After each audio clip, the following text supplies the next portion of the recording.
babe. Good evening. Good evening. Yes, bitch. On period, honey. So look, if you need one, holla at your girl. Holla at your bae, your favorite bae at that. How you doing, boo? I seen you like my comment.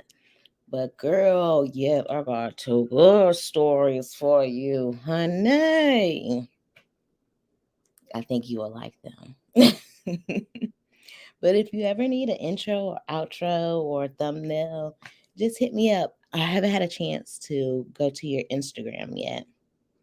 Yes, I would love to. I'm all about the networking, honey, especially your cancer. I know you good people, girl. I don't give a damn what the streets say. Purred. But hey, my babes. So yeah, we are adding to the menu now. We trying to get the flow of things. What's up, Bolo? With the vibes. We trying to, figure out what we gonna talk about every week. Oh, eat it all up, honey. Make the whole mad. Mad. Big mad.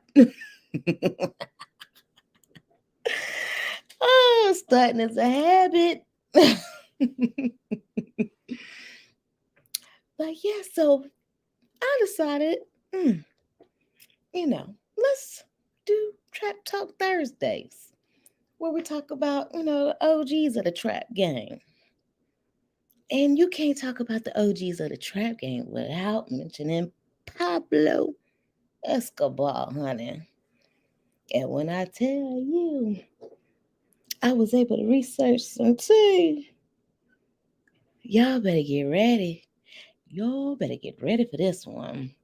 So go ahead and fluff your pillows up, okay? And take a look at our paid sponsor. While you're doing that, get you a snack, get you a shot, roll your blunt, whatever. Valentine's Day is coming up, ladies and fellas, all right?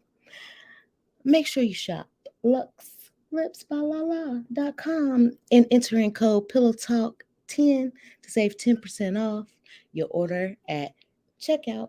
All right.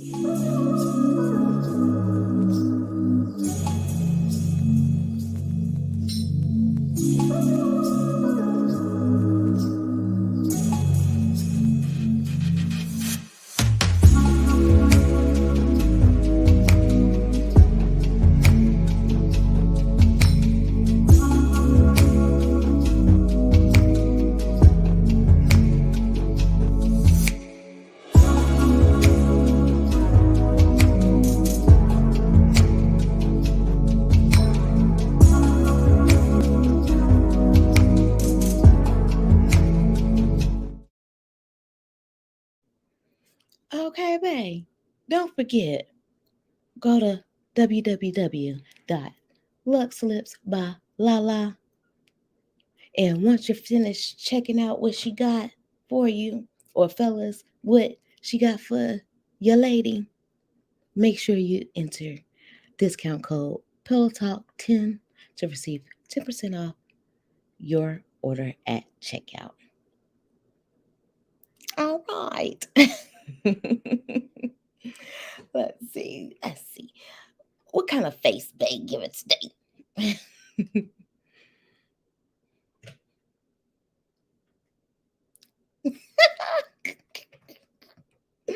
First of all, I was supposed to be here at 10, and then I rescheduled it for 10 tomorrow.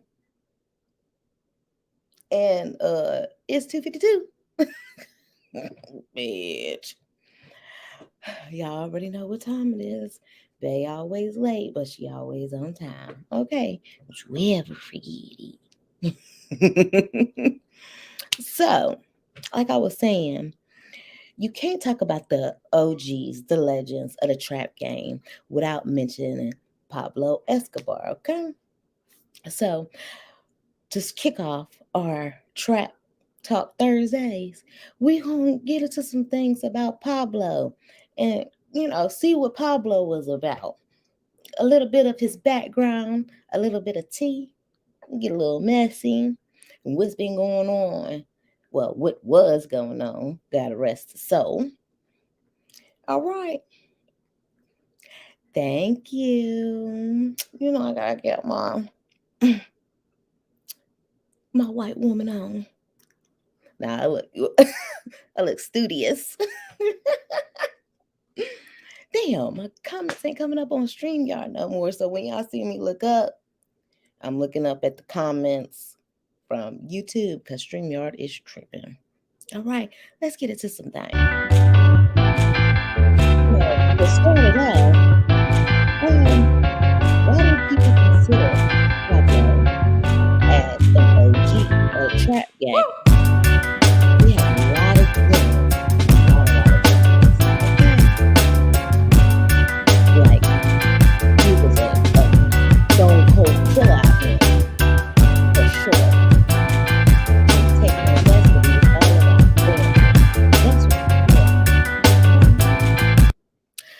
But starting off, Pablo didn't start off selling the cocaine, okay? He didn't. No.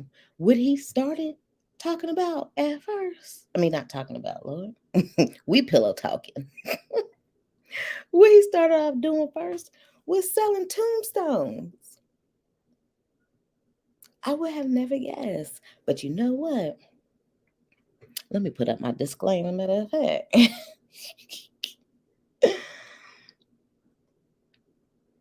Yeah. Because this is just for entertainment and educational purposes. And it is my opinion. All right. Anywho. So yeah, he started off selling tombstone. First of all, that's got to be a very boring job. You got to talk with people. If not boring, it's got to be sad. Because you got to talk to people that people has passed away. So that's problem number one. I don't know how to console properly. I'm very weird and awkward when it comes to consoling somebody. Because I'm the type of person, people die every day, B. I hate to say it like that, but people die every day.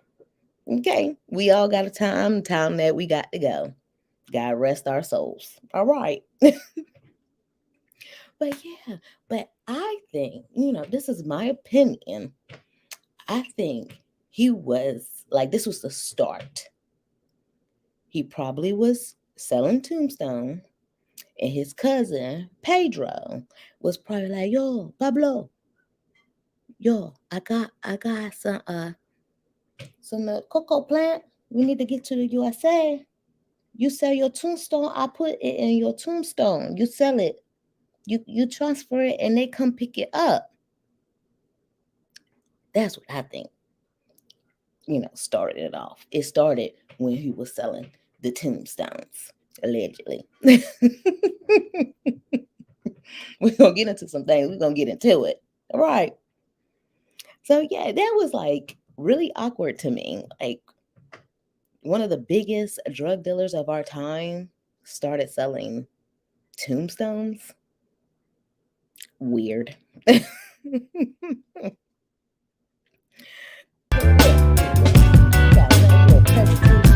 But it was just really weird. No way. I know Brazil wasn't selling goddamn tombstones. Yeah. Let's make it make sense. Make it so themselves. Makes sense. I wish I could just click the button.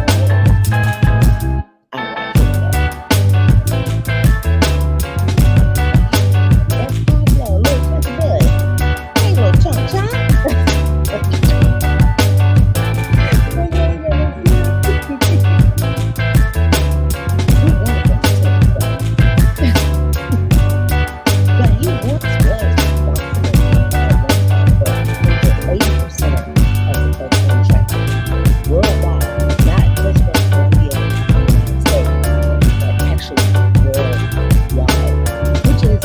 very, very fascinating to me, because you got to think of the world and how much the population, how big the population is. And he was in charge of 80% of cocaine drug trafficking of the world. Which that's big. That's huge. If you feel what I'm saying, like that's huge. Y'all little petty small town drug dealers ain't got nothing on Pablo.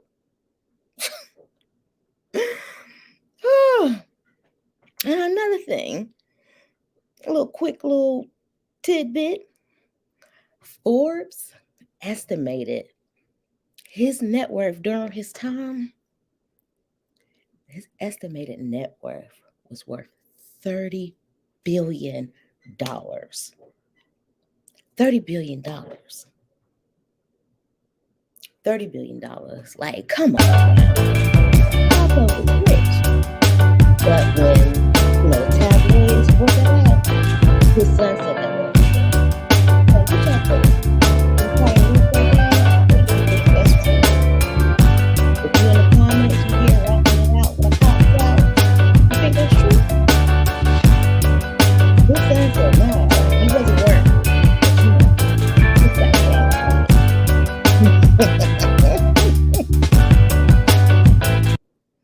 Now, another little fun pillow talk I found out about Pablo while I was doing my research is that the only reason why he felt like selling cocaine worldwide was because the government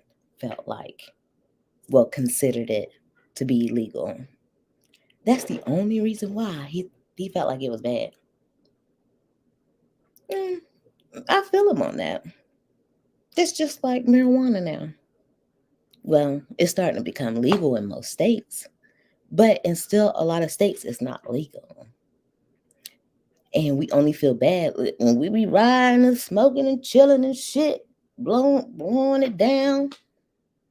Only time you get scared is when the popo is behind you, ho.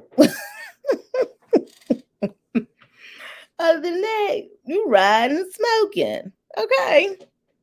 So I feel him on that. Even though I don't ride and smoke at all. Hell no. I don't even smoke and then ride. I ain't got the time. I get too paranoid. That's why I barely even smoke as it is now. I don't even want it. That was crazy to me. Well, not crazy, because I understand. Like, the government is saying that it's bad and he shouldn't do it and stuff like that. So he's like, shit, that's the only reason why.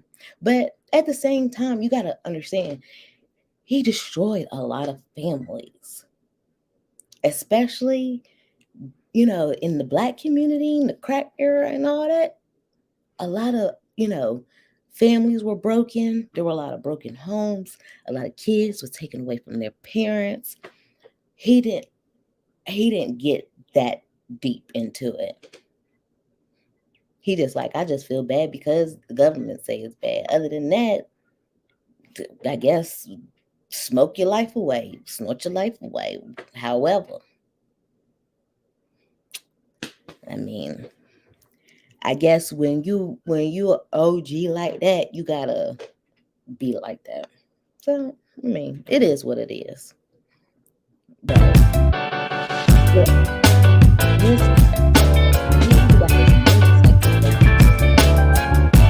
got a cool story about the motorcycle. I went on the motorcycle, but it actually was one of the fastest ever. And another one was yeah, we can go over it. I think we got a little fun facts out the way.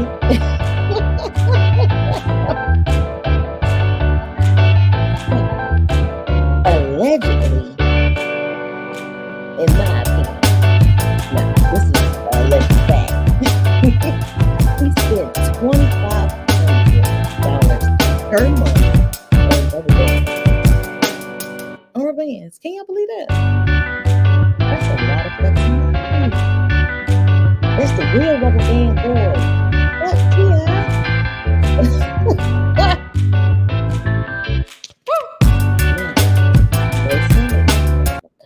go for this. Come here, babe. Let's talk. Let's pillow talk about it. So they said that Pablo hid the cocaine everywhere, everywhere. He stashed his money. Excuse me. Take that back. Run it back from the bottom of the map.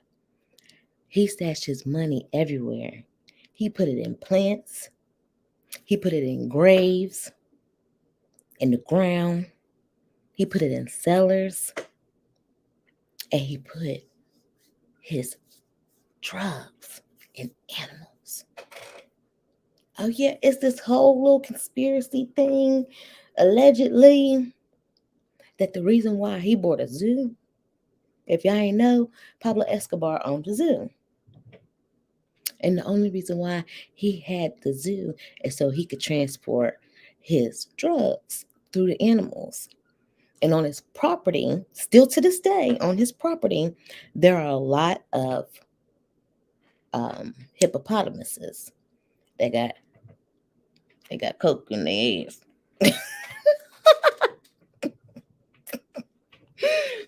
Yes, they done stuffed the hippos with coke. And that was years ago, right? 40 years ago, 40 plus years ago. And still to this day. Because those are one of the longest living animals that walk this earth. They live for a long time. But apparently still to this day, there's a lot of the hippos on his land that still have cocaine in them. Now, why they won't take out the cocaine, extract it from the hippos, I can't tell you why. I don't know. But I do have a story about it. We're going to go a little bit more in depth after we get finished with our fun facts. Okay. Yeah.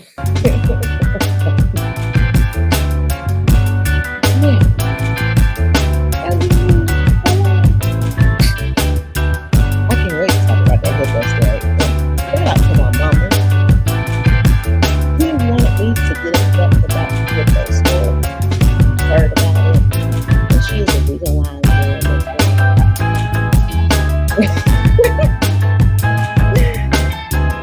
So, allegedly, he earned $2 million one night. It was cold. Man had no reward just to keep his foot. I told you, Pablo was a big fan. Fairness, everything. That's how it should be. All communities should always have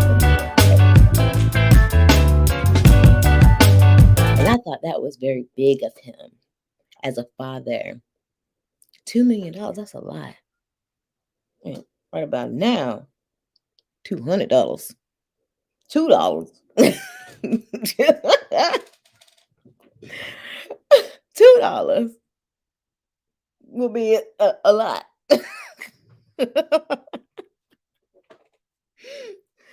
So to say, fuck this money. My baby is cold. I need to warm her up.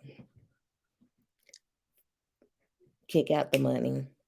He probably, hey, Carlos, Chico, Luis, gather up. Give me $2 million. Put it right here. Light up. Baby girl cold. No problemo. Yes, sir. Got you, boss. Or however you say boss in Spanish. I am not bilingual. Don't even ask me. And if you haven't had a chance, like this video. I'm not seeing enough likes. I'm not. I don't know what y'all got going on tonight. And thank you for the people that are with the replay game. Here we go. It's finally coming up. My chat. I don't know why it was doing that to me. All right, moving right along, people. His biggest fear was being distracted from his fellow man. Like he was a big family man, also was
carry. It couldn't do no more.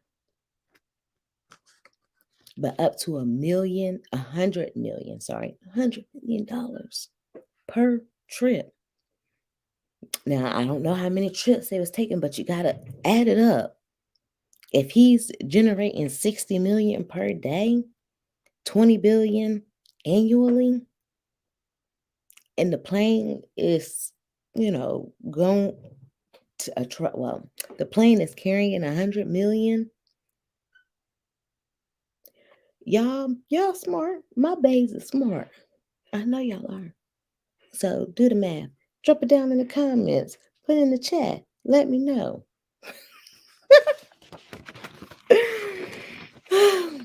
Now, as I go on, this is a trigger warning for you guys. It's a little bit graphic. I did try to cover it up as much as possible so that nobody will be triggered. But it is a person on the stream. Like I said, I tried to cover it up. But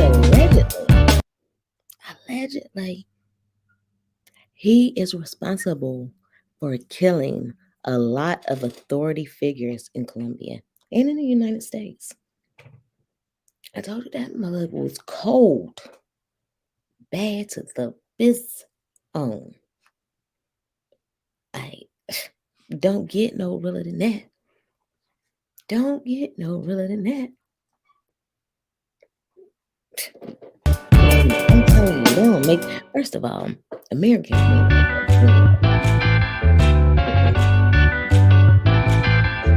Now, while he was on the run at one point in time, he and his army of bodyguards used a public bus. Now, not just a regular bus, a public bus. To, get him around.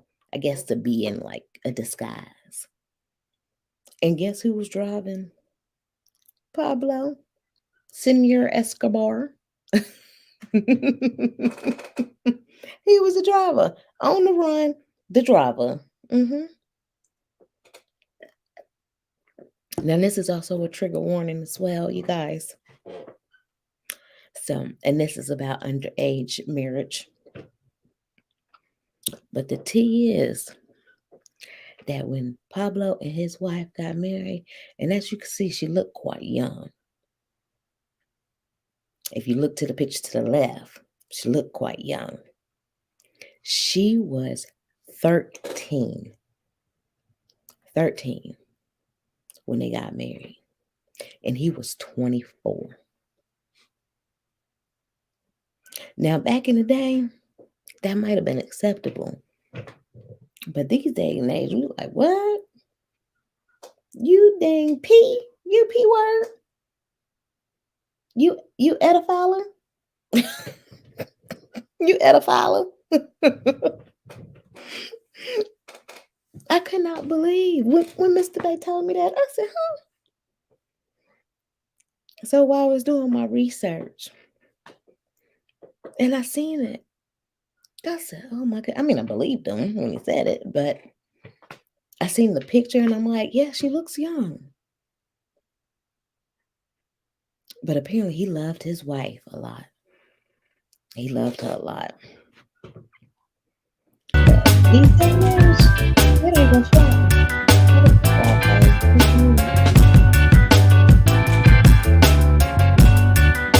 Another little fact is he purchased 20 square kilometers of land and turned it into a recreation place for his family. He was a big family man. He loved it. I like that too. I'm pretty sure my babies are cool. But I feel family. I try to feel like me. I'm very sure like me. And he didn't just purchase land just so they could party, spend time together.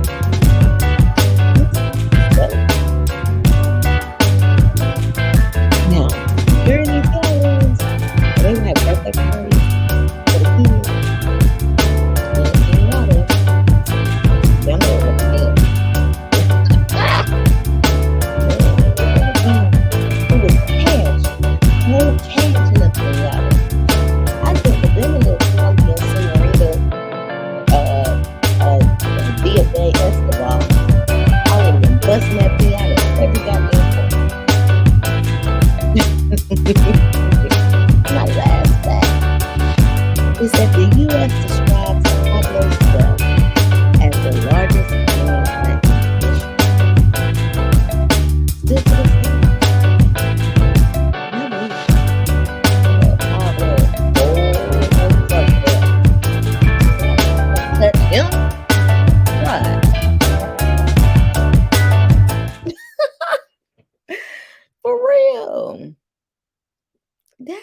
just, everybody, they all the mini OGs look up to the top OGs. And when I consider the OGs of the trap game, the top one, as far as male, is definitely Pablo Escobar. Now, next Thursday, we're gonna do Griselda. Now, no, the following Thursday, but I have a slew of people that we're gonna talk about on these Trap Talk Thursday. So I'm very, very excited. Very excited. I'm excited to have Trap Thursdays so that we can, explore different things and, get, we talk about date night and self-care and terms and definitions. I'm a chameleon. Bay is a chameleon. And everywhere I go, I can fit in. So guess what? I'm going to talk about all aspects of life. All right, we can get bougie, pinky top bitch. Or we could be in the hood, rolling dice. Okay? Strapping out the six. You feel me? You feel me? So we're going to take a quick commercial break before we move on to the next content. And I'm just going to give a quick bio of him. I need to do a quick bathroom break. I'll be right back. Y'all go ahead and watch this back.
Sorry, guys.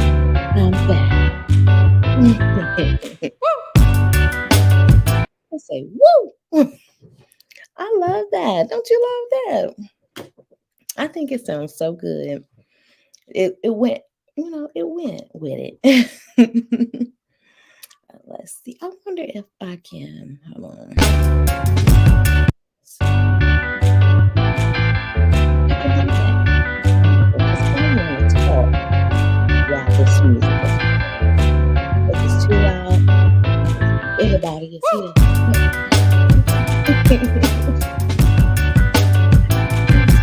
We're gonna have a little. Oh yeah, we can do a fun fact.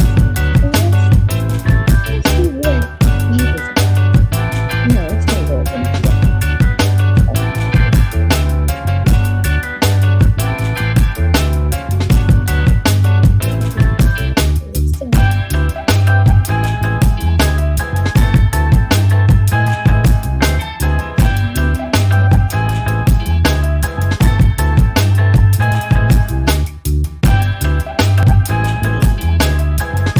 I'm telling you, I'll be over here jamming. About these people. Thank you.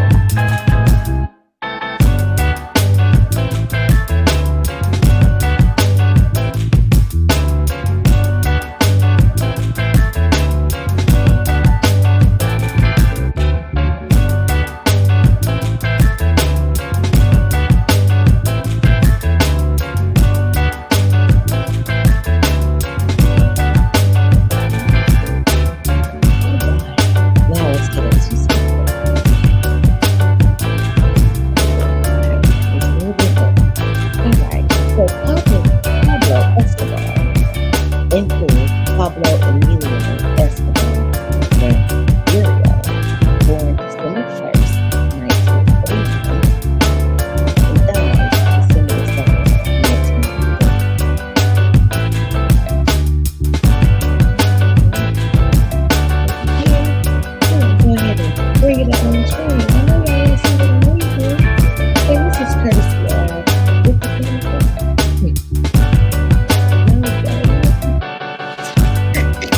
What the reason be struggling?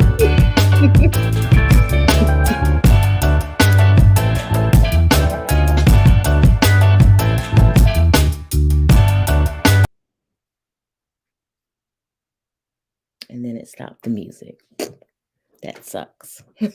Anywho, it's all good. We still gonna make it happen, Captain. All right. So Pablo Escobar is a Colombian criminal who, as head of Medellin cartel, was arguably the world's most powerful drug trafficker in the 1980s and early 1990s. Soon after his birth, Escobar's family, his father was a farmer and his mother a school teacher, moved to Envigado, Colombia, a suburb in Medellin. While still a teenager, he began a life of crime. See, he was already in the crime game. Well, I don't know if that's what it's called, the crime game.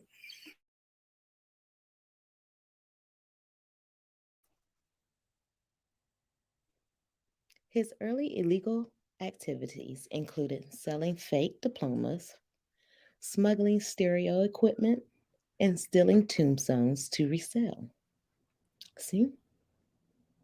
So if he was smuggling stereo equipment, why wouldn't he be smuggling drugs in the tombstone? You see where I'm going with this? Walk with me, babe. Or pillow talk with me.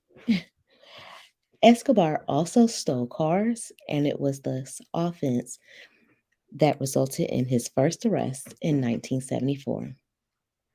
As the cocaine industry grew in Colombia, thanks in part to its proximity to Peru, Ecuador, and Bolivia, major growers of coca, from which cocaine is derived, Escobar became involved in drug smuggling. In the mid 1970s, he helped found the crime organization that later became known as the Medellin Cartel. His notable partners included the Ocaha brothers, Juan, David, Jorge, Luis, and Fabio. Escobar served as head of the organization, which focused largely on the production, transport, and sale of cocaine. In mid 1980s, the Medellin cartel dominated the cocaine trade, with Escobar wielding incredible power and wealth. According to some reports, he was worth approximately $25 billion, dollars, which supported a lavish lifestyle that included a 7,000-acre estate called Hacienda Naples, mhm, named after Naples, Italy, in Colombia.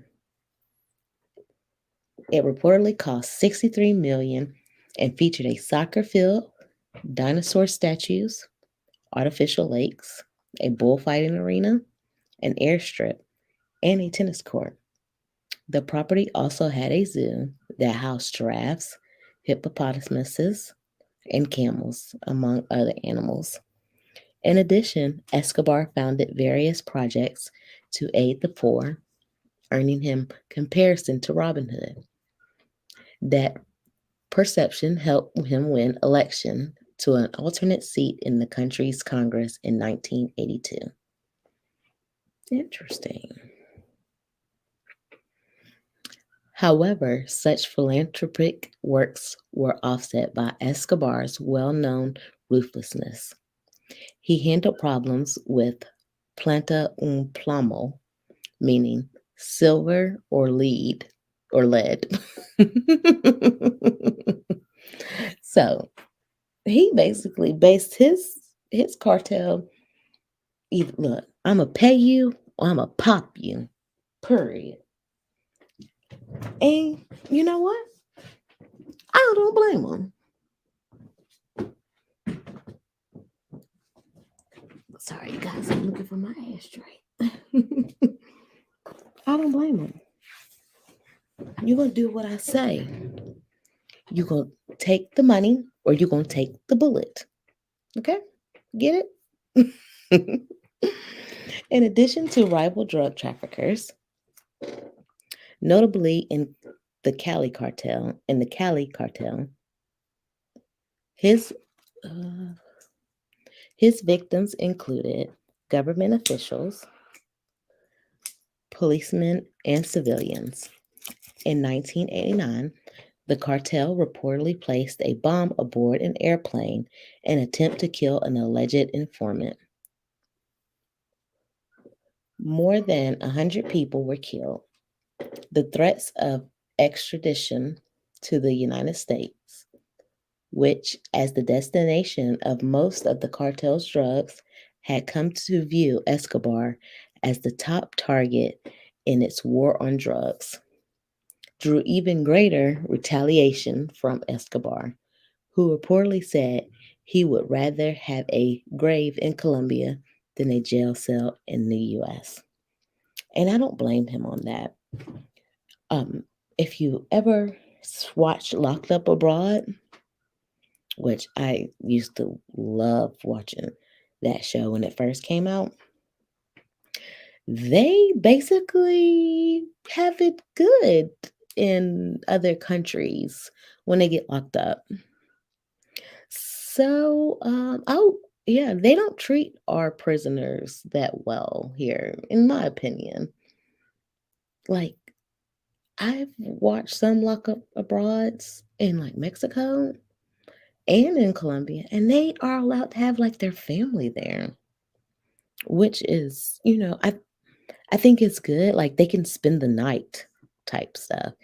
And yeah, in the United States, you're able to have conjugal visits and so forth. However, to be able to have your whole family, I think that's pretty big, and important when you're serving time. Amid the growing bloodshed, a massive manhunt was undertaken to find Escobar, while the government also began negotiations for his surrender. In June 1991, on the same day that Colombian Congress voted to forbid extradition, in the country's new constitution, Escobar surrendered and was subsequently jailed. His imprisonment, however, had little effect on his criminal activities and his lifestyle. He was allowed to build a luxurious prison, which became known as La Cathedral. Not only did the facility include a nightclub, see what I'm talking about? Sauna, waterfall, and soccer field. It also had telephones, computers, and fax machines. However, after Escobar tortured and killed two cartel members at La Cathedral, officials decided to move him to a less accommodating prison. Before he could be transferred, Escobar escaped custody in July 1992. The Colombian government, reportedly aided by U.S. officials and rival drug traffickers, launched a manhunt. On December 2nd, 1993, Escobar celebrated his 44th birthday, allegedly enjoying cake, wine, and marijuana. The next day, his hideout in Medellin was discovered. While Colombian forces stormed the building, Escobar and his bodyguards managed to get to the roof. A chase and gunfight ensued, and Escobar finally was shot. Some, however, speculated that he took his own life. After he died, the Medellin cartel soon collapsed. A larger than life figure, Escobar inspired numerous books, movies, and TV projects in the decades after his life. Now, anybody, have y'all seen his little Netflix show he got? Narcos, I believe. It's pretty good. And if you haven't checked it out, I definitely would say check it out. Um, and I'm not sure if it's not Narcos one is to check out. And also, while I was doing my research, I seen someone leave a comment that had a lot of likes and comments afterwards that said, watch El Patron de Mal on Netflix as well. And that's actually supposed to be better than Narcos. So y'all check it out and leave, if you have checked it out, leave me a comment and let me know how you enjoyed it. Let's pillow talk about it, okay, babe? All right. So we're gonna move right along. But before we move on, let's go ahead and take out the time. You know what we have to take out the time to do? Pay some bills. Make sure you go and shop at Lux Lips by Lala and put in your coupon code Pillow Talk 10 for additional 10% off at checkout. Okay. Thank you, babe.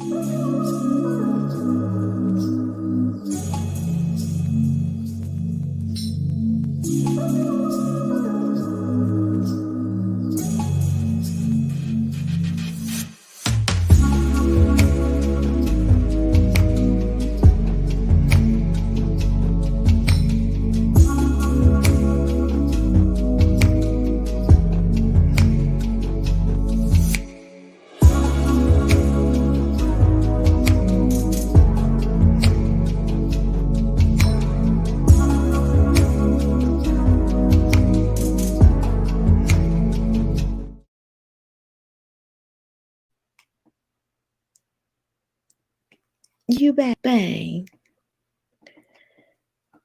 All right. So, like I was saying when I was reading the fun facts, and actually, I got my screen. Hold on, let's see here. I can get this to come down. All right. Now that I'm got two screens, don't make it easy. It just makes it makes it a little bit easier, but it also makes it harder. Because with Mac, I just wish the screen would just stay still. That's it. Just stay still.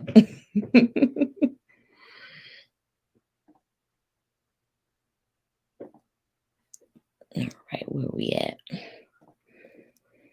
All right, There we go, babe.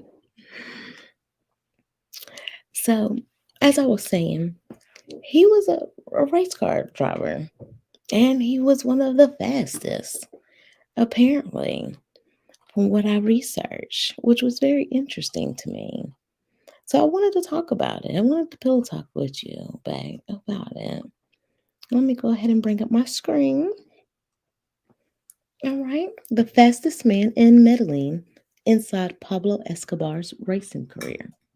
Let's get into it. On Monday, 28th May 1979, the Colombian broadsheet newspaper El Tiempo published a report on Copa Renault race the weekend. That had run at the weekend. As usual, the article detailed the highs, lows, and blows of the amateur motor race, alongside a black and white image of two Renault 4s rubbing bumpers along the rough and ready race track outside Bogota. And please make sure you're liking this video if you already haven't been. The report, a half page nod to Colombia's underdeveloped but enthusiastic motorsport industry, was forgottenable save for the last sentence under the headline Las Nivas Figures. At the end of the report, the article announced the newcomers Lucio Bernal from Bogota, Pablo Escobar, Gustavo Gaviria, and Juan Yepes, all from the capital of Antigua. Of the three rookie racers from Medellin, one would go on to become the world's most notorious narco-terrorist.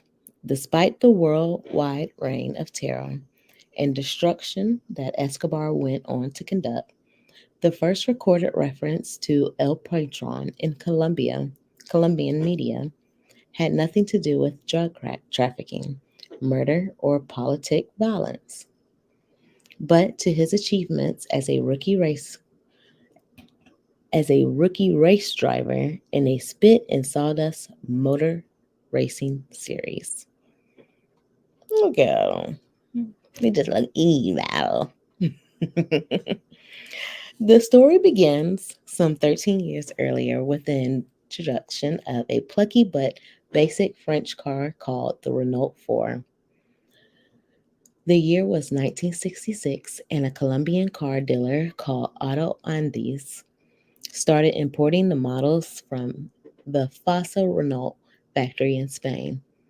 Aside from its uncanny resemblance to the parallelogram, the car was a reliable and affordable runabout that ensured and newfound mobility to Colombia's emerging middle classes. Central to Renault's sales strategy in Colombia was participation in sporting events such as Rally Colombia, which saw the French cars crisscross the nation via death defy roads, demonstrating their agility and go anywhere ability. The Colombians were convinced by the plucky little French creation, but not half as much as the man who would become the nation's most infamous son. It's reported that Escobar was such a fan of the Renault 4 that the humble motor still had a place in his private car collection, well after his ill gotten gains made him one of the wealthiest people on the planet. Hmm. All the cars were supposed to be equal, but Pablo's was a little more equal than the others. He had the money. Hey, who can blame him? He had the funds to get it popping. Following El Tempo's initial mention of the man from Medellin's achievements on the circuit of May 1979, the paper kept up its reportage of Escobar's racing campaign. Flyers like Pablo Escobar on the rise is second overall, 13 points behind the leader, wrote one reporter. Despite walking into the sport earlier that year and competing in no more than 6 races, by the end of 1979, Copa Renault competition, Escobar found himself on the podium as a runner up. To naive spectators, blissfully unaware of Escobar enterprises, it certainly looked like Don Pablo had a knack for it, but his podium placement was entirely predictable. While reports at the time waxed lyrical about his newfound abilities, none mentioned that despite it being a spec series where all cars have equal performance, Pablo Car was a little more equal than the others. On a number of occasions, he was reported to have lost places in the corners but miraculously made up for lost ground, powering ahead of the competition in the straights. Unsurprisingly, Escobar's interpretation of the technical requirements went unchallenged and no cheating was ever recorded. So they trying to say that he didn't cheat when he was racing. I don't believe it. Allegedly, nah, I ain't going for it. But Don Pablo's resourceful race winning tactics extended beyond the track, too. At one race meeting, the cartel boss was reported to have used his connections with local police to prevent his rivals from even reaching the circuit. See? And what I tell you, discovering another way of keeping the competition at bay, he often found himself lining up against people on his payroll, such as his cousin Gustavo Garveria. Between them, they would arrive with 4 cars, one each and 2 spares. Beyond family, his competitors also extended to his narco frenemies, the Ultra Brothers, with whom he managed the notorious Medellin cartel. In keeping with the image of excessive and extreme wealth, he later came to represent Don Pablo's presence at the racetrack was a spectacle in itself. He was the only one with that kind of operation. He would arrive in a helicopter, said fellow Copa Renault Ford competitor Julian Calling. But after the race, he would offer everyone lavish meals with champagne and unbelievable women. I wonder if anyone really believed he did not sell drugs, he added. Hmm. So he would butter them up. That's what it looked like to me. He would butter them up. So in the next race, they could be cool with him. And then, maybe not go so hard because they want Pablo to win. Because they know if Pablo win after the race, oh, we gonna go back to Pablo place and we gonna drop it off in some girls. Bro, you know what I'm saying? We gonna party. We gonna turn up. So I see what it was a form of manipulation at its best. He probably was narcissistic. I think you know, as a boss, you have to have some kind of narcissistic ways and be able to manipulate, you know, to get your way up. I get it. And that's what he was doing. He was buttering them biscuits. With Escobar's fortune starting to grow considerably into the 1980s, so did his appetite for top flight racing. Despite starting his motorsport career with a 24 horsepower Renault 4, it wasn't long until he graduated to bigger and better machines. Purchasing a 1974 Porsche 911 RSR, the same car once piloted in the 74 IROC series by racing legend Emerson Fittipaldi, the cartel baron set his sights on other races in South America, as well as hill climbs in his native city. It was during one of these events that Escobar's relationship with young Medellin born racing talent by the name of Ricardo Londano became apparent. Widely acknowledged as the fastest man in Colombia and the country's most promising racer at the time, Escobar challenged Londano to a time trial race, betting he would come within 15 seconds. Rising to the challenge, Londano and Escobar went head to head. Despite the sizable talents chasing between the two contenders, Don Pablo finished within 8 seconds of his rival's time, which was good enough for a win in his book. Hmm.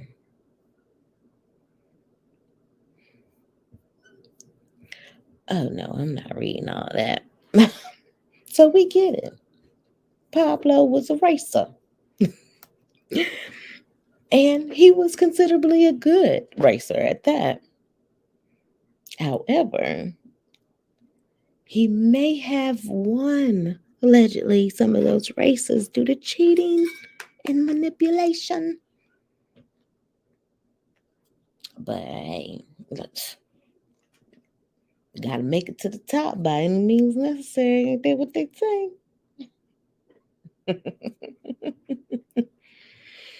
Oh my goodness.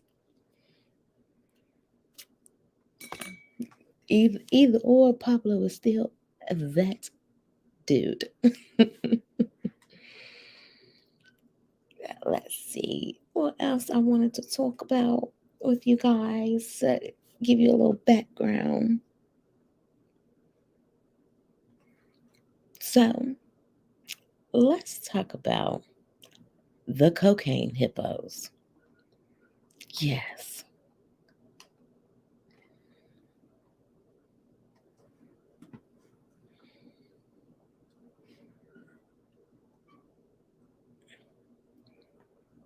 So, like I was telling you guys, apparently there are hippos that have cocaine in them that is walking around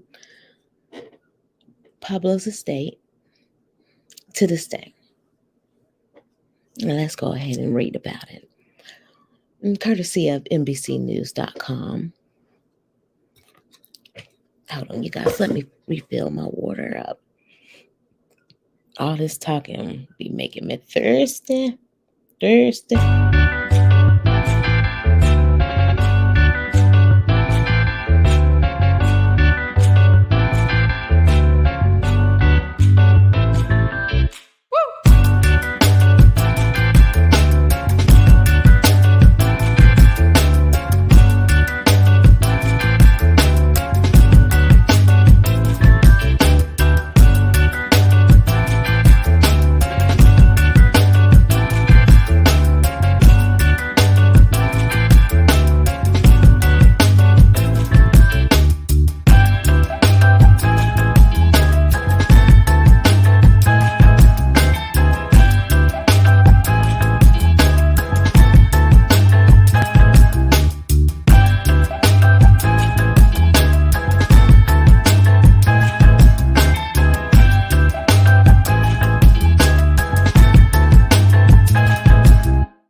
Oh my God. So while I was refilling my water, bang. So here where I live at in North Carolina, it's very rainy and cold. So I decided to make some chili and cornbread for dinner. And that's like one of the favorite things that Mr. Bay like eat that I make. And when I tell you that chili is the bomb.com, that was my first time just trying it. Oh my God. I can't wait to get off this live because I'm gonna smash and I'm gonna get in bed and cuddle and go to sleep.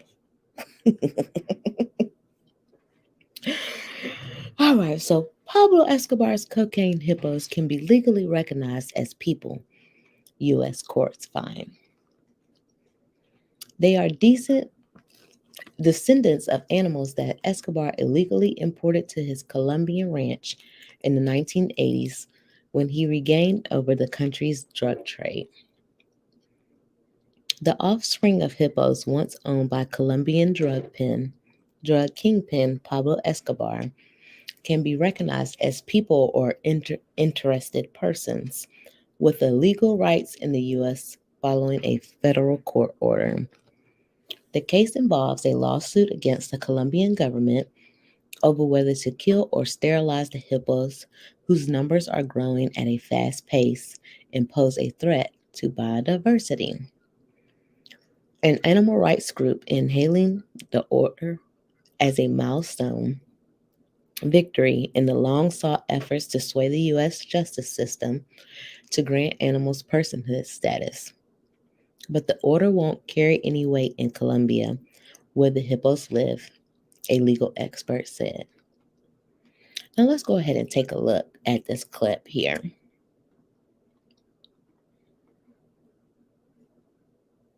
I received my food sensitivity.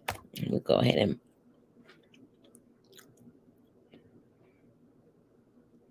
girl, if you don't get off the screen, not for 20 more seconds, we got to listen to Sarah Beth. Well, I don't know. She's muted right now.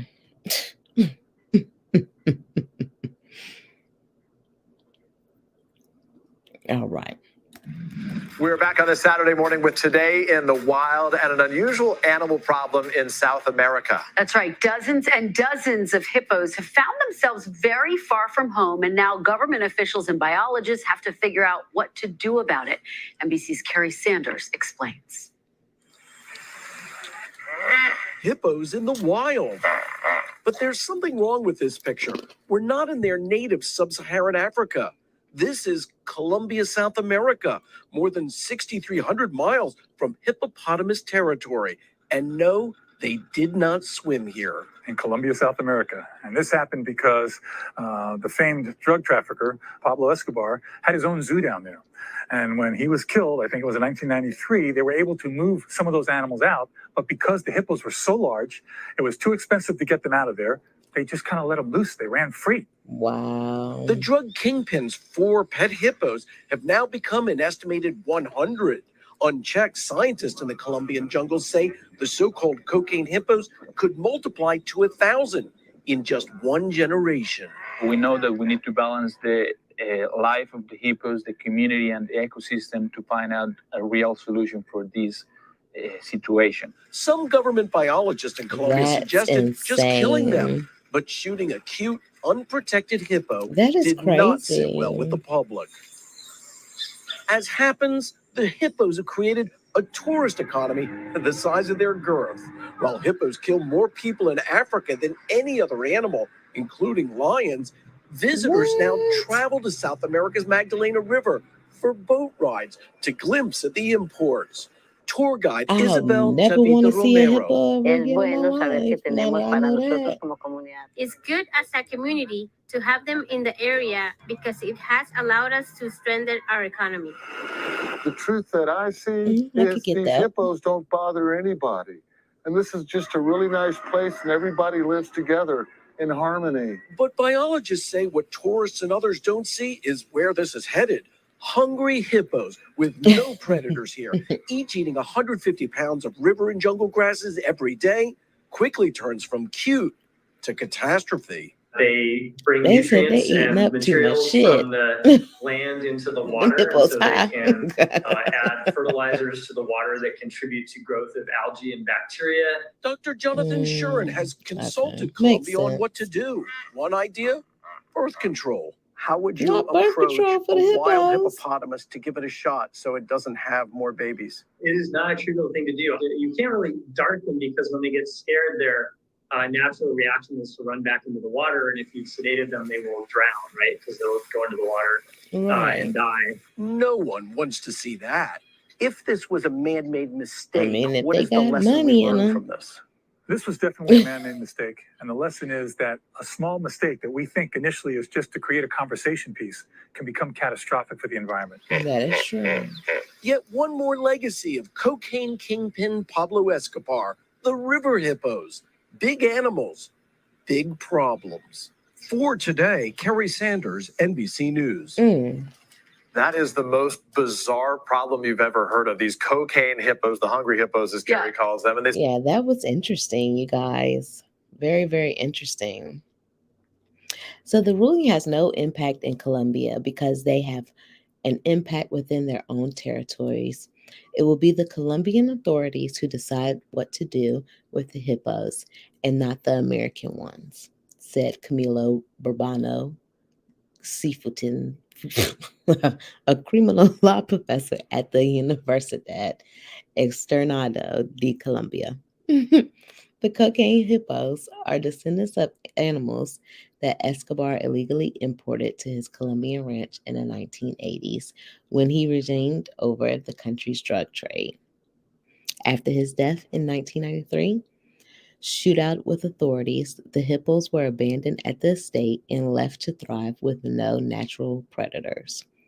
Their numbers have increased in the last 8 years from 35 to somewhere between 65 and 80. So, if that's not their natural habitat, they said what they were eating grass and algae, but then they were extracting, I guess they were shitting all over the place and causing bacteria on the algae and the plants and the water. So they're just eating their own shit and then shitting in the back out, growing more shit to eat.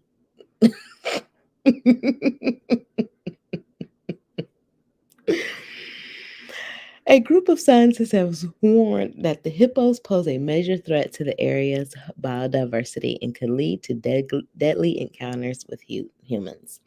They are advocating for some of the animals to be killed. A government agency has started sterilizing some of the hippos, but there is a debate on what are the safest methods. Get a hippo with Plan B and call me in the morning. In the suit, attorneys for the Animal Legal Defense Fund asked the U.S. District Court in Cincinnati to give interested persons status to the hippos so that the two wildlife experts in sterilization from Ohio could be deposed in the case. Federal Magistrate Judge Karen Litzkovitz in Cincinnati granted the request on October 15th. The animal rights group based near San Francisco said it believes it's the first time animals have been declared legal persons in the United States. Their attorneys argued that because advocates for the hippos can bring lawsuits to protect their interests in Colombia, that the hippos should be allowed to be considered interested persons under U.S. law. They pointed to a federal statute that allows anyone who is an interested person in a foreign lawsuit to ask a federal court to permit them to take depositions in the U.S. in support of their case. Christopher Berry, the lead attorney for the Animal Legal Defense Fund, called it a narrow but profounding ruling. This really is a part of a bigger movement of advocating that animals interested be represented in court, he said. We're not asking to make up a new law. We're just asking that animals have the ability to enforce the rights that have already been given to them. While animals have been granted legal rights in India, Pakistan, and Argentina, courts in the U.S. have been unwilling to do so until now. So that's pretty major. First of all, it's major that they're considering these hippos to be U.S. citizens. On top of that, Pablo's hippos are the first animals that they have considered to be U.S. citizens for the United States. Like, that is major. A judge in Connecticut called a petition filed 4 years ago by an animal rights group to grant personhood to 3 elephants in a traveling petting zoo. Woolly frivolous. I don't know what the hell that's like. In another closely watched case, the New York Courts of Appeals, the state's highest court, agreed in May to decide whether an elephant at the Bronx Zoo should get human-like rights and be moved to a sanctuary. Earlier rulings dismissed the claims from the animal rights group. So I got a question, Bay, and drop down in the chat or comment if you're a part of the replay gang. So if the animals have rights, human rights, if one hippo take some grass from the other hippo, is it gonna go to jail? And what would the jail be considered? The zoo? Let me know, babe, because I'm confused. I'm just trying to figure it out.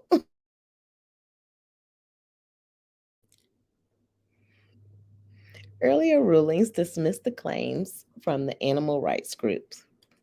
The zoo contends that granting legal personhood to the elephant named Happy would set a dangerous precedent and has called the efforts ludicrous.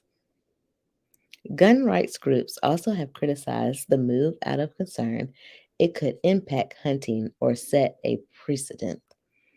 Backers point to court rulings that have given corporations legal rights and considered them to be legal persons. Reasonings that animals should be treated the same under the law. Legal personhood is just the ability to have your interests heard and represented in court, Barry says. It's about enforcing rights they already have under animal cruelty laws and other protections. Okay. So what y'all think about the cocaine hippos, babe? That they have human rights. Pablo cocaine hippos have human rights. I'm just curious if they gonna slap them on the wrist. I bet you hippo's wrists look like my ankles. Oh, next time I'm gonna look in the mirror. See if my ankles look like hippos. Oh, y'all know y'all man ain't got no sense. Ain't got no sense. Let's see. And I got one more article, and we're going to wrap it up. We're going to get out of here because Bay is ready to play with Bay. Okay. Let's see.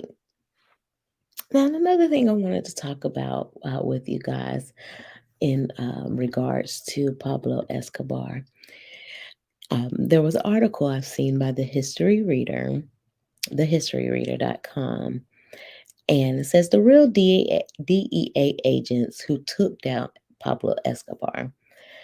I know there was a lot of conspiracy theories of how he was taken and killed and so forth and so on. So I wanted to make sure, I give you guys clarity on what happened. I can't have, I don't have Bay out here looking confused. I can't have y'all looking out here confused. So we gonna pillow talk about it, all right? Go ahead and bring up my screen here. All right, again, this is shout out to thehistoryreader.com. DEA operatives Steve Murphy and Javier Pina tell the true story of how they helped put an end to one of the world's most infamous narc terrorists and manhunters, how we took down Pablo Escobar, the subject of the hit Netflix series Narco. I knew something was very wrong when I picked up the phone at my new apartment in Bogota. Javier, I recognized the voice of my group supervisor, Bruce Stopp, on the other end, but there was a slight tremor, a hint of uncertainty in the way he pronounced my name. Bruce was in his early 50s and had worked as a drug enforcement administrator agent around the world for the most of his career. He was a big man, about 6'4", and just about one of the nicest people I have ever met. A gentle giant. He was also unflappable. He had to be. He was heading up on one of the most dangerous missions in the history of the DEA. Bruce's priority was capturing Pablo Escobar, the billionaire Medellin cartel chief who was responsible for the Madrid car bombs that were going off around Colombia, not to mention smuggling tons of cocaine to North America and Europe. Escobar and his brutal sicarios, most of them teenage assassins plucked from the shanty towns that surrounded the city of Medellin, were killing anyone who stood in their way. They had already gunned down Colombia's Minister of Justice, massacred most of the country's Supreme Court judges, and killed a prominent newspaper editor who dared denounce the power of the cartel. Y'all excuse me, my stomach is over here. Just the talking, I ate a little bit of that chili. It's ready to get to eating. All these assassinations took place before I arrived in Colombia, but you could feel the tension everywhere. There were tanks at the airport and fierce-looking soldiers armed with machine guns on the streets. At the beginning of 1989, when Bruce called me at home, I had already been in Colombia for 8 months, and like everyone else at DEA headquarters in the U.S. Embassy, I was totally obsessed with my new assignment, getting Escobar. It was my job to help capture and put him on a plane to the United States, where he would stand trial for all government and U.S. law, and us American law enforcement agencies. I arrived in Bogota from my first DEA posting in Austin, Texas, where I focused on small-time Mexican meth and coke dealers. I knew Colombia would be the biggest challenge of my career, and I thought I was ready. I already inserted myself into the Bleak de Biscuita, the so-called search block made up of elite Colombian cops and intelligence agents who had 600 men searching for Escobar pretty much 24 hours a day. The search block worked from a police garrison in Medellin, and I spent a good part of every week there with the Colombian National Police as they hunted for the murderous drug kingpin in his hometown. I had been told that some members of the force were corrupt and on Escobar's payroll, so I was pretty cautious about who I hung out with and who I spoke to. On weekends, if I wasn't working, I sat for hours in my Bogota pad. I love my sprawling 4,000 square foot home on a busy intersection in the center of town. I had breathtaking views of the city below and towering Andes on one side. From my living room window, which was about 40 feet wide, I felt I could reach out and touch those majestic mountains. For the truth is, I felt on top of the world in that 4-bedroom palace with its separate maids' place to bring my dates. Nope. Mm-mm. With its separate maids' quarters in the heart of Bogota nightlife. It was all too big and too grand for a bachelor from Texas, but it was a great place to bring my dates. They were always stunned by the view, which frankly made seduction all that much easier. Now, babe, y'all know how to get the ladies and how to get the fellas. You bring them to a nice pad with a nice view, and you get to doing the do.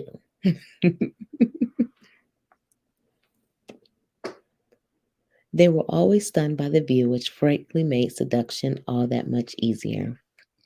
It was as it was a far cry from my boxy one bedroom in Austin, which impressed no one, at least all me. Little did I know that my life of luxury was about to end that Saturday afternoon when I heard Bruce's tremulous voice on the phone. He didn't say much, and I could tell from his breathing that he was trying to steady his voice to remain as calm as possible.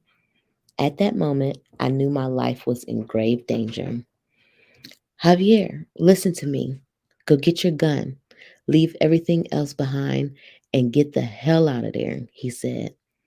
Sorry, but there's no time to explain. It's Escobar. He knows where you are. It's Escobar. He knows where you are. I searched for my weapon, a 9mm semi-automatic pistol, and headed to the elevator, scanning the hallways like a frightened fugitive, watching to see if anyone was lurking in the corners or behind a door. My hands shook as I pressed the elevator button, and every few seconds I felt for my waist holster to make sure that my gun was in place. Somehow it was reassuring to graze the cold metal with my fingertips. Calma, calma, Javier. Tranquilo, hombre. I heard a voice of my abuela, the toughest person I knew. She'd once stood up to would-be burglars in our home in Laredo and also got me out of countless difficult situations. Tranquilo, tranquilo. I rushed to the garage furtively, looking around to make sure no one was following me. I felt for my gun and unlocked the door of my OGV, official government vehicle, which in my case was a bulletproof Ford Bronco. As I started the engine with a roar, I immediately realized that I hadn't bothered to check under the chassis for explosives. Thankfully, the truck didn't blow up, and I screeched out of the underground garage and gunned it to the U.S. Embassy, which was only a few miles away. I thought of my grandmother and willed myself to breathe deeply as I sat in what seemed like endless Bogota traffic. I chose to go through the most congested route to the embassy because I figured that I could easily blend into a traffic jam and become anonymous. I breathed, I breathed, so I breathed a long sigh of relief when I saw the steel gates of the embassy, which was built like a fortress. Bruce met me at the DEA offices, which were next to the embassy garage when I arrived. I never found out if Escobar had planned to kill me or just kidnap me, an important American pawn in his battle against extradition. Our intel was that he had ordered his sicarios to find the Mexican DEA guy, which could only be me, since I was the only American of Mexican origin on staff. Escobar's men didn't have the exact address, but they knew that I lived at the corner of 7th and 72nd, and it would be a matter of few days or even few hours before they traced me to my building, where I was one of the only gringos in residence.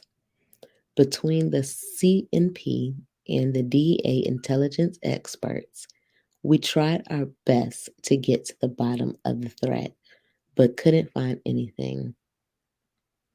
That night, I moved into a safe house that the embassy had set aside for emergencies like mine.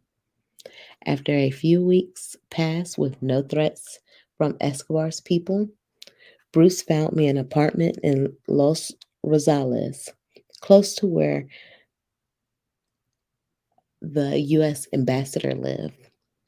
It was much fancy. It was a much fancier part of the city, cut with manicured hedges, lavish mansions, and beefy private security dressed in black, heavily armed and carrying walkie-talkies.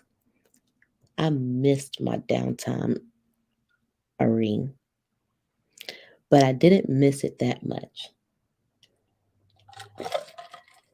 Knowing that the world's biggest drug dealer is actively looking for you is unnerving, to say the least. For weeks after the threat and my flight from my beloved apartment, I couldn't relax. Sleep was elusive. But if you want to know the truth, my biggest fear was that the DEA was going to send me home for my own protection. So I downplayed the threat, brushed it off. Hold on, you guys, my laptop is going dead. 1 second.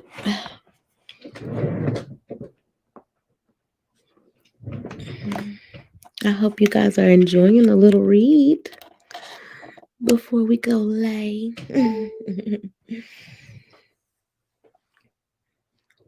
So I downplayed the threat, brushed it off whenever I went out for drinks with my fellow agents. But I repeatedly checked our intel to find out if the cartel was still looking for me. I pretended I was okay with everything. I can admit it now. I was scared to death. But you know what? I was damned if I was going to let Escobar win. And I was damned if I was going to go back home when I was working on the case of a lifetime. I thought again of my abuelita and forged ahead. Now, this expert is from Steve, another person on the case. The blue Renault cut in front of us, forcing us off the road, ushering Connie and me into our worst nightmare. I was driving one of the older model embassy issued G cars. It was a large SUV with huge West Coast style mirrors sticking out from the sides. If we were in California, it might look like we were surfers on our way to a deserted beach. But this was Colombia, and the SUV was outfitted like a tank for a reason. I joked to Connie that it could survive a shootout and even the apocalypse. Still, its ballast made me feel safe. There were still plates in all the doors under the vehicle and built into the roof. All the windows were bulletproof and extremely thick glass that made them impossible to open. The front and rear were equipped with chrome-plated steel bars known as cattle guards. With all these security devices built in, it weighed about twice as much as a normal vehicle. Connie and I were headed home from the embassy and had decided to take some of the back roads next to a military base to avoid the snarling traffic and stop by our favorite restaurant for some takeout roast chicken for dinner. We had both put in a long day and were looking forward to unwinding in front of the TV with spicy chicken, roasted potatoes, and a glass of Merlot. With me in Medellin most weeks, we rarely had a night to ourselves, and we were really looking forward to being together in our apartment in the northern part of the city. When the Renault suddenly cut in front of me, I pumped the brake and pushed in the clutch, trying to stop before I hit the teeny car. Hi, Carol. How are you? Good evening, love. And thank you. Yes. So please make sure you like this video. I hope you're having a good evening. Let's see. I'm almost about to wrap it up, girl. When the Renault suddenly cut in front of me, I pumped the brakes and pushed in the clutch, trying to stop before I hit the teeny car. With all of the weight of the SUV, it wasn't very difficult to lose control. And I knew if I hit the Renault, there would be serious injury to the passengers, maybe even death. I managed to slide the vehicle to stop just a few inches from the smaller car. After checking to see if Connie was okay, I was furious and prepared to get out the car and give them a piece of my mind. Except when I looked up, I saw the three occupants of the car were walking menacingly towards us. They were dressed in light jackets and jeans, and as they drew closer, I could see that each of them had a pistol tucked in the waistband of his pants. Good morning. Are you just getting up from a nap? Got you some coffee made? Well, not a nap. What have you been asleep tonight? Are you up early? And Volo probably gone. I know Queen Tulsa gone already. Probably just you and me. After arriving in Colombia to work on the Pablo Escobar case more than a year earlier, I had a lot of enemies. The world's most wanted criminal knew my name and the name of my partner, Javier Pina. Oh, wonderful, wonderful. I'm about ready for beds. I'm going to jump in that bed and snort all in bed ear. Mouth wide open after I eat my chili. We knew this was because Colombian intelligence had intercepted the drug lord speaking on the phone to one of his thugs and talking about the two gringos at the Carlos Hogan base in Medellin. During one conversation, he even referred to Pina and Murphy. So when the three men approached the driver's side door and of our vehicle and began yelling in Spanish, excuse me, for us to get out the car, I worried that this was no ordinary case of road rage. This was a trap, and we were outnumbered. Besides that, I had the person I loved most in the world sitting right next to me.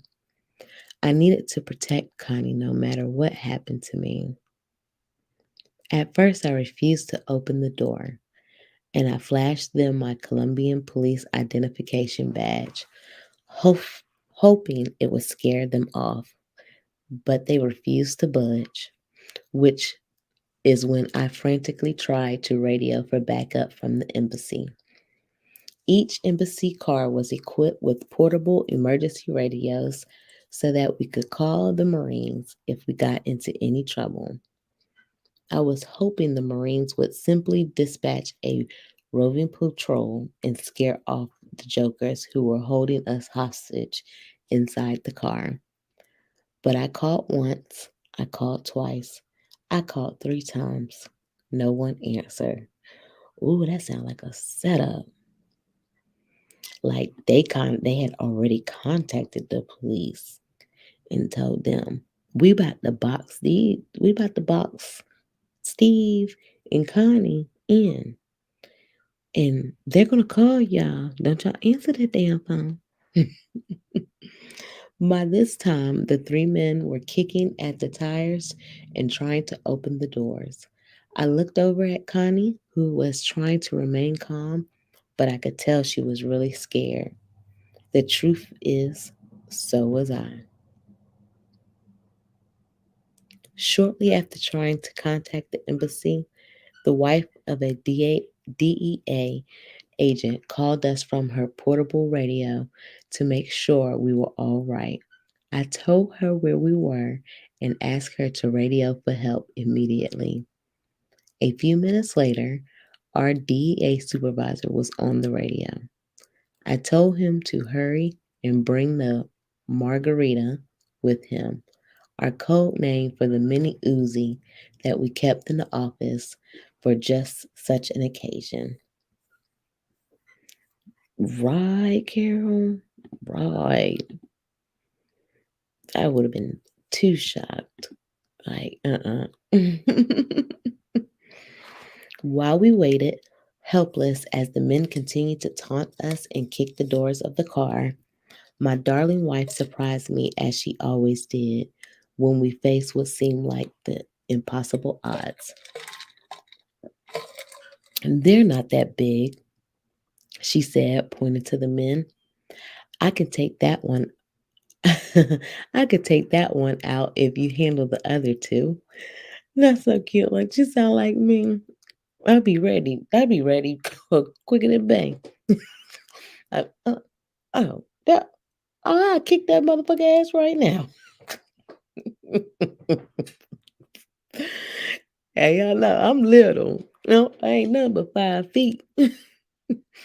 But I talk shit like I'm 6'2", okay? I might have said it, said yes, except that they were all armed, and if I opened the door of the car, I would be exposing Connie to being shot or worse. Once the DEA supervisor was in place with the margarita behind us, I prepared to walk out of the car and confront the 3 men.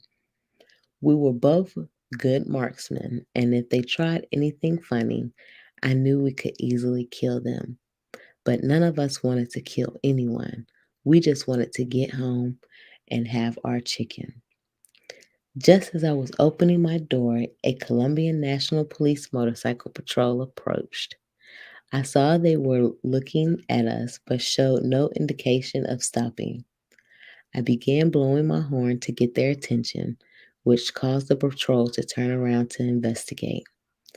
Out of the corner of my eye, I saw our supervisor holding tight to the margarita. Clutching my pistol and tucking it into my waistband, I walked over to the police and showed them my badge and told them who I was. Hey, good morning, Organized Chaos. How are you? Yes, I'm always up late, girl. Late pill talk. I was supposed to go live at 10, but I was running late from the grocery store. And then I was like, let me go ahead and cook so I could get base situated. Once I got everything situated, I was able to go live. And I had actually rescheduled it for tomorrow. But I went ahead since the house is asleep. I said, let me go ahead and go live and knock this out the park. I hope you're having a great day so far, or evening, morning. Got you some coffee in your system if you're just getting up. Let's see, where was I? Clutching my pistol and tucking it into my waistband, I walked over to the police and showed them my badge and told them who I was.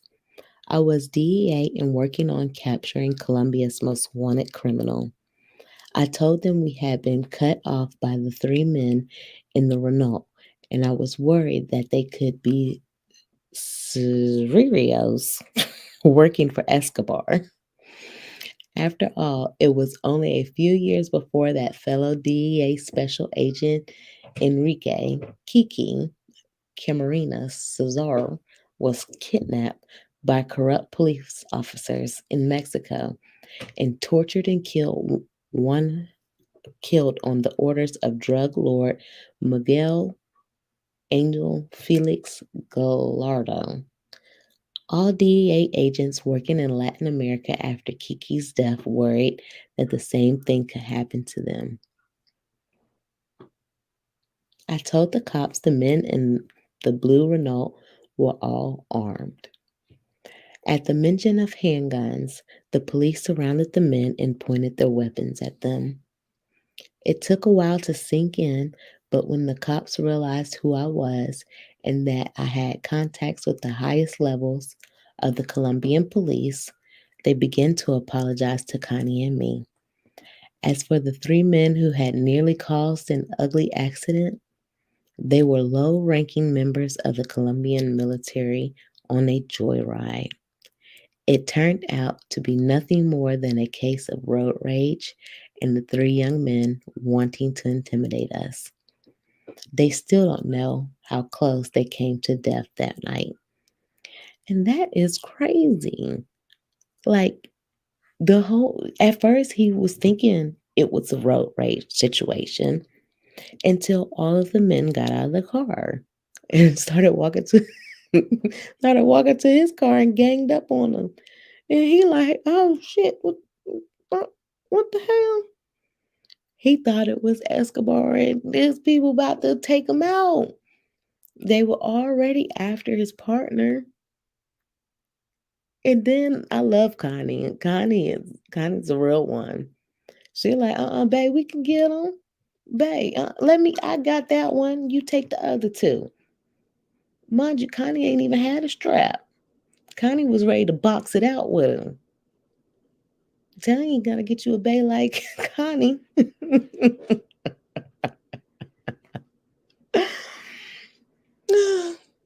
I cursed them out in my best street Spanish and threatened to call their commanding officers. And then to know that these are not even street thugs, these were low ranking officers in the Colombian military that were doing that, being childish. And they could have got killed that night because Steve was ready to. He called what? His sergeant, his supervisor to get the margarita. He said, soup, bring the margarita. Code word, lose it. Oh, I believe they knew they would end up in a stockade for their actions, and all they wanted was to get away from us as quickly as possible. After thanking the police, Connie and I drove home, rattled by the whole experience. As we sat in our living room with our styrofoam boxes of chicken and potatoes, and Connie poured us each a glass of wine, I worried about the next close call. And this time, I knew that the armored embassy vehicle wouldn't be able to protect me. Not against the apocalypse, and certainly not against Pablo Escobar. And these are the two officers that helped take down Pablo Escobar. This is Javier Pina and Steve Murphy. Javier Pina is the first article that I read, and Steve Murphy is the one I just read. And Javier Pina was hired by the DEA in 1984 as a special agent and spent 4 years tracking Pablo Escobar with partner Steve Murphy. And Steve Murphy worked undercover sting operations in Miami and was eventually dispatched to Colombia, where he worked with partner Javier to track Escobar. And how did y'all like that little read? That was a good one. I feel like I'm ready to dang on drink a whole gallon of water, all that damn talking. So, class, what did you guys learn today? Bae, what did you learn about Pablo? Do you still think that he's an OG at a trap game? Let's do some pillow talk. Who's your favorite OG at a trap game? Hit me up. Let me know. Drop down in the comments or in the chat if you hear. Come out the clouds, babe. Let me know. Next week for Track Talk Thursdays, that's going to tongue twist tie me every time. We're going to have Griselda Blanco, which is my fave as a woman. It's the OG in the trap game. This was very, very interesting. I learned a lot. We learned about how he was responsible for 80% of the coke trafficking worldwide. Let me go ahead and just add this.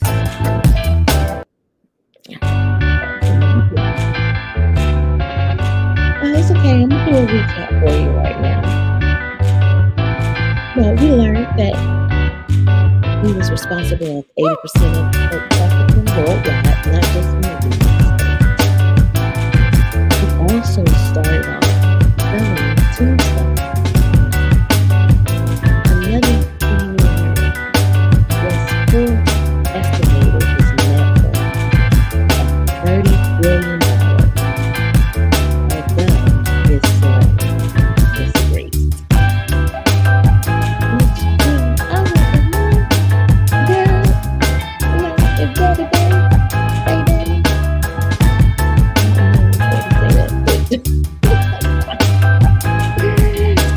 If he was worth $30 billion, I think I would tell you he was gone. Don't ask me or my daddy. We both around this part. Another thing we learned, the only reason we thought about selling, the only reason we thought selling coke was a bad idea because the government made him feel like it was a bad idea. No problem, girl. Ew, my God. Ew. I just appreciate you coming by. Whether it's the replay or you don't even see it. I appreciate you anyway. But that's more on YouTube, I tell you.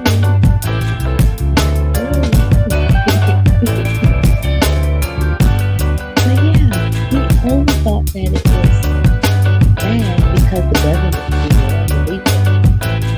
Just like how alcohol used to be illegal and how weed is still mostly illegal, you know? But that's a he spent $2,500 per month on rubber band to wrap up his money. I said earlier, yeah, should be on TS, where's the rubber band?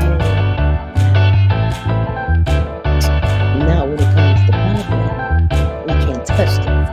Okay.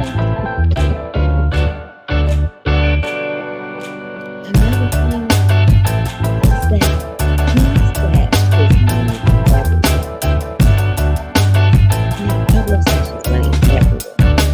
From in the ground to in plants, bones, graves, and also it was told that he stored his drugs and his animals. And that's why he had to do it. So that he could transport them. This is allegedly, we just don't know what it was. Yeah, this is why how he was able to transport them when he left Ecuador, from Colombia to the US. Which is interesting, right? Also, it was alleged that they didn't have any wood or fire, and he allegedly burnt $2 million worth to help keep water normal. But shout out to him. That's good. No $2 is good, let alone $2 million. Okay. Another thing was his biggest fear was him going to jail and not being able to be with his mother. Not his father, his dad. The money like that. Yeah, he was very fearful. He didn't want to leave for people. Very family oriented.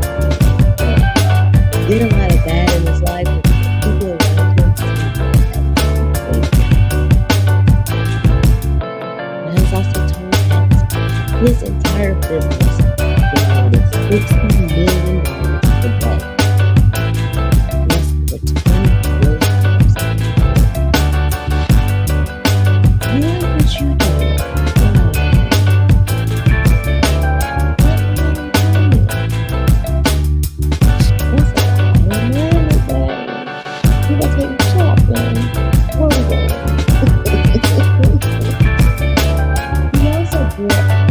They leer Chuck to bring his money back from you, and it carried $100 million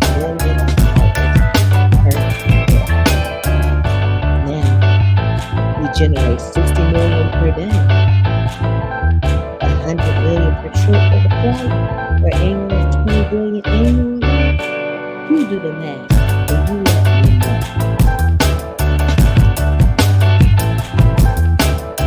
Also, trigger warning: who's responsible for killing a lot of authority figures? And then he had to. Cost to be a boss. You gotta make your way up to the top. You gotta take that last. And it's cold-blooded.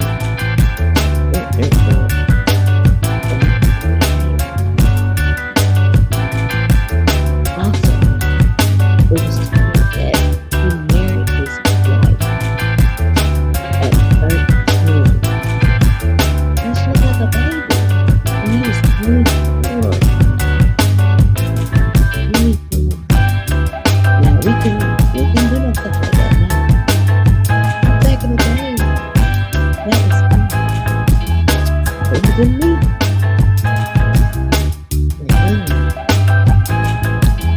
Also, we talked about how he purchased 20 square kilometers of land and turned it into a recreational land. So here he would go parties, feasts, cookouts, birthday parties, and all that good stuff. This man was very family. He loved to have his family around. And during those birthday parties, they would have criminals. He knows what the feel with. No meal, no hands, no turkey. Full cash Monday. I wish I was D-Day Escobar running. That would have been 10 at love. Top of that thing. All the kids would have been mad.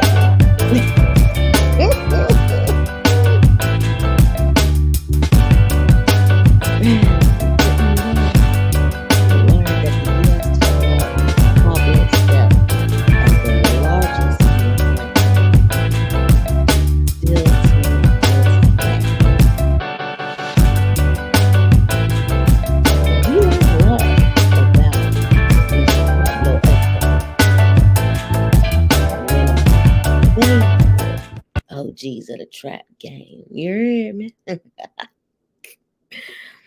I hope y'all enjoyed yourself. I must take out the time to shout out my sponsor. Yes, our sponsor. This live is sponsored by, shall I say, Lux Lip by Lala. And Valentine's Day is coming up, ladies. You want to have that nice popping red lip with that nice black dress. So make sure you head over to luxlipbylala.com and enter in your discount code PillowTalk10 for 10% off your order at checkout. All right, let's go ahead and roll this ad and pay a bill.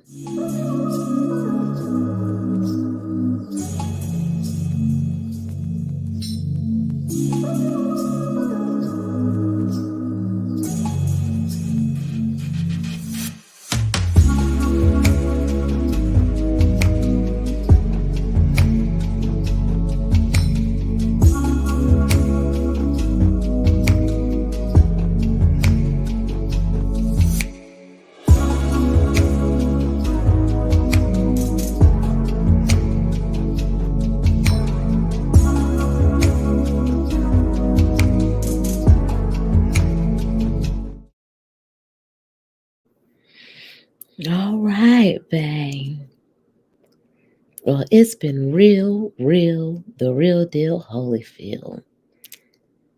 And this has been our first Trap Talk Thursday with the OG himself, Pablo Escobar. And I hope you enjoyed tonight's Pillow Talk with your host, Dia Bay, your favorite Bay. If you haven't already liked this video, please take out the time to do so right now and share this with a friend who may want to have me as their favorite Bay. 2, it's enough for me to go around. All right. So tell them to come on over. Come out the clouds, drop down and say, hey, babe. I hope you guys have a wonderful night.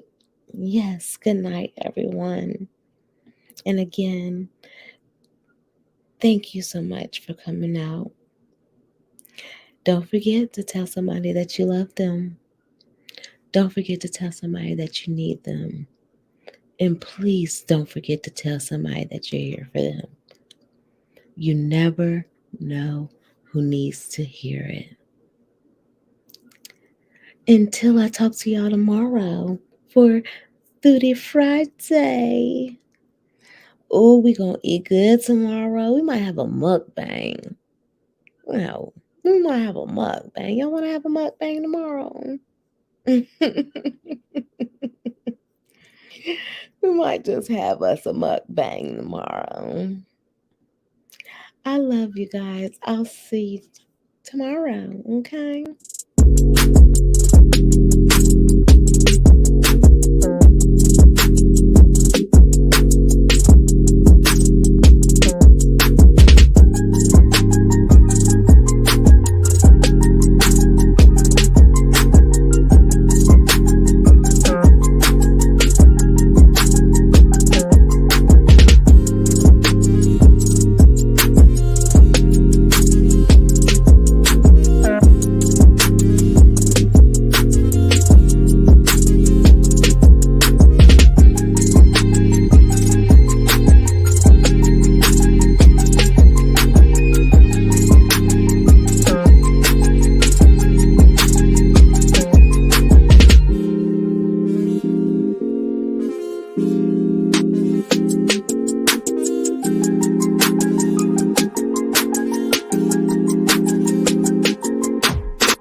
Good night, babe.